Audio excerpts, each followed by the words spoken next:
الأيام اللي شبه بعضها ومش واخدين بالهم إنها ممكن تكون نعمة. استاذ ابراهيم معايا. أيوة إبراهيم، مين أنت؟ انا جار عمك عبد القادر. عمك تعيش انت. الحياة اللي اتعودت عليها ممكن تتقلب في لحظة. زي ما وصفت لك العنوان كده، انت بس كلمني اول ما تعدي طريق المحمودية. ما هو مش كل الطرق بنختارها، في طريق هو اللي بيختارك.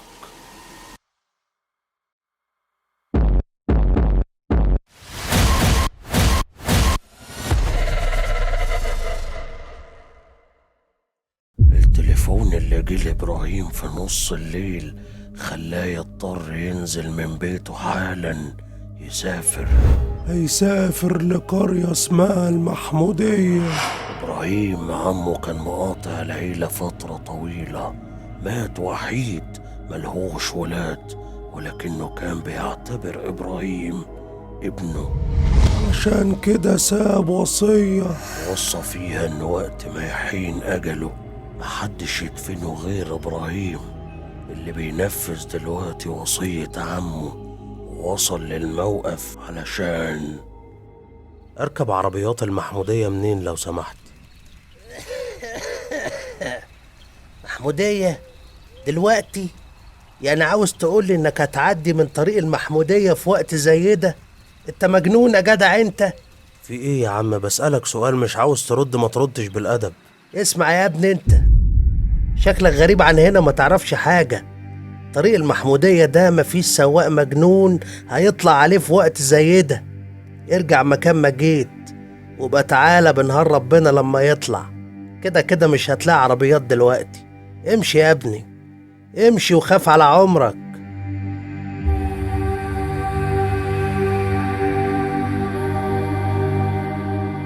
دم كتير سال على طريق المحمودية، كل يوم حادثة، سكة أخدت في طريقها أرواح ملهاش عدد. طريق ملعون. الحكايات عليه ما بتخلصش، وخصوصا في الليل.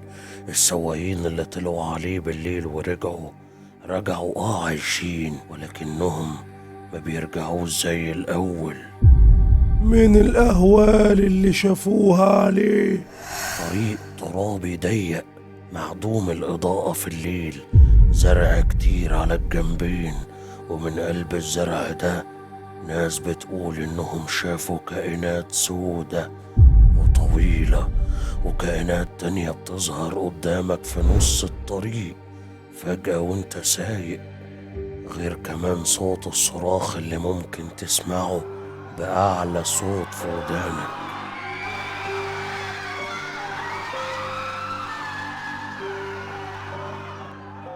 حاجات كلها خلت فعلا صعب يكون في عربيات في الموقف في وقت زي ده، ولكن للأسف إبراهيم لقى عربية.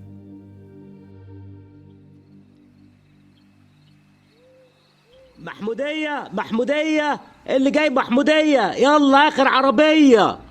محمودية يا أستاذ، تعالى يا مسهل الحال، هانت أهي. يا عم هانت ايه؟ العربية ما فيهاش غير راجل كبير واخد الكنبة اللي ورا بالشنط اللي معاه، والكنبة اللي في ظهر السواق على طول عليها واحدة ومعاها عيل على ايديها وجنبها بنتها الصغيرة. عربية نصها فاضي. وبعدين بقى في الليلة دي بقول لك يا اسطى، قلب الوسطى. احاسبك على الكراسي الفاضية دي، بس اطلع بالله عليك، مستعجل. مستعجل؟ محدش بوصل قبل ميعاده. محمودية يا اسطى؟ تعالى، شفت بقى؟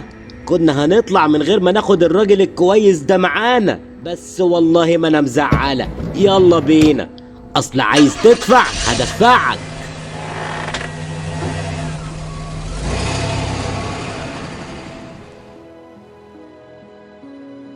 طلع السواق بالعربية من الموقف، وكل اللي كان في دماغ إبراهيم وقتها عمه اللي مات واليوم الطويل اللي مستنيه. ولكن فجأة بدأ يفكر في كلام الراجل الغريب في الموقف اللي حذره من طريق المحمودية. وبدأ يبقى عنده فضول يشوف الطريق ده عامل ازاي. وبعد ساعة من السواقة في شوارع المدينة، السواق هدى سرعته ودخل من تفريعة صغيرة على الطريق علشان يكمل سكته على طريق المحمودية.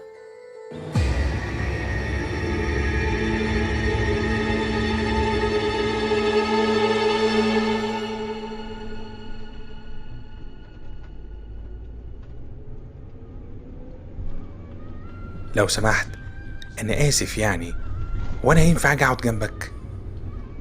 اتفضل. انا عارف هو طلب غريب يعني، بس بيني وبينك كده انا جدتي بتتلبش من الطريق ده، فقلت لو قعدت معاك كده واتكلمنا نتسلى في الطريق وانهي نفسي، لو مش هزعجك. مفيش ازعاج ولا حاجة، بس هو يعني ايه حكاية الطريق ده؟ ماله؟ انت مش اول حد يكلمني عنه. والله هو الاحسن ما نتكلمش عنه. ما كفايه بقى يا اسطى، الدخان ده جاي عليا انا والعيال. لا مؤاخذة يا ست، ادي السيجارة اهي، بس يا ريت بقى تسكتي الواد الصغير ده وجع لنا دماغنا. حاضر يا اخوي، هو هيسكت دلوقتي.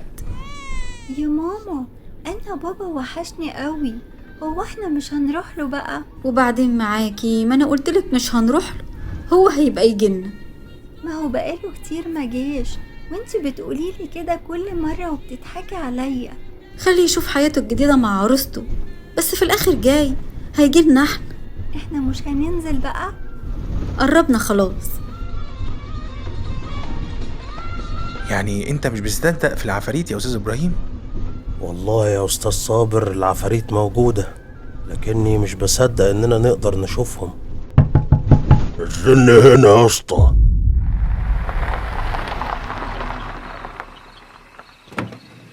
خضتني يا حاج، الله يسامحك. عنك يا ابويا، هات الشنط دي، شيل عنه يا صابر. شيل ايدك انت وهو، هتعملوا زيهم وتمدوا ايديكم على حاجة مش حاجتكم.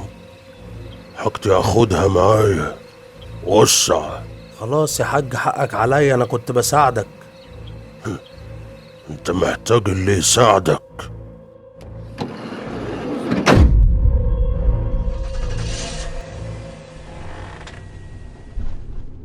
معلش، الناس بقت غريبة، ما تضايقش نفسك. هو الراجل ده رايح فين؟ هو بالشنط اللي معاه دي شكله مروح بيته، اكيد ساكن هنا. ساكن هنا فين بس؟ بص حواليك كده، مفيش بيوت هنا، أرض وزرع على الجنبين، مفيش حتى مدخل لطريق يودي الحتة. رايح فين الراجل ده؟ ما تتأخريش عليا يا ماما، انا بخاف اقعد لوحدي. انا واخوكي جايين وراكي على طول. هو في ايه؟ انت يا ست، انت هتسيبي بنتك تنزل لوحدها في الطريق كده؟ ونازله هنا رايحه فين اصلا؟ وانت يا عم السواق اللي بتقف في اي حته، انت هتنزل البت دي كده وتمشي؟ خليك في حالك يا عم المستعجل، انت مكانك لسه ما جاش. وانتم مجانين؟ ايه اللي بتعملوه ده؟ انا فين؟ انتم مش طبيعيين. لا ما تخافش عليا يا عمو، بس ممكن لو شفت بابا تقوله يجي يزورنا. الدخان يا اسطى والعيال. سكتي الواد ده بقى يا امشي وخاف ست. على عمرك. والله هو الاحسن يا اسطى الدخان. يا ست دماغنا وجعنا. محتاج اللي يساعدك. نزلني هنا يا اسطى، انت ده مش مكاني. بتصدق في العفاريت يا استاذ ابراهيم؟ انا كمان نازل معاكي. انا اكيد بحلم يا صابر، صح؟ ايه ده يا استاذ ابراهيم؟ وانت معايا في الحلم؟ لا يا استاذ ابراهيم، مش بتحلم ولا حاجة، بس سامحني، انا مضطر انزل هنا واسيبك لوحدك. انت كمان؟ اهو انا مكاني هنا، ده المكان اللي لاقوني فيه ميت على طريق المحمودية.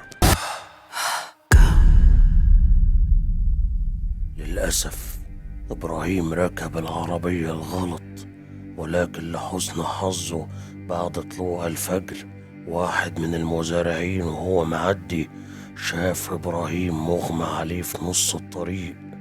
ملحقش الجنازة والدفنة، ما قدرش ينفذ وصية عمه ولا قدر يرجع لبيته مرة تانية.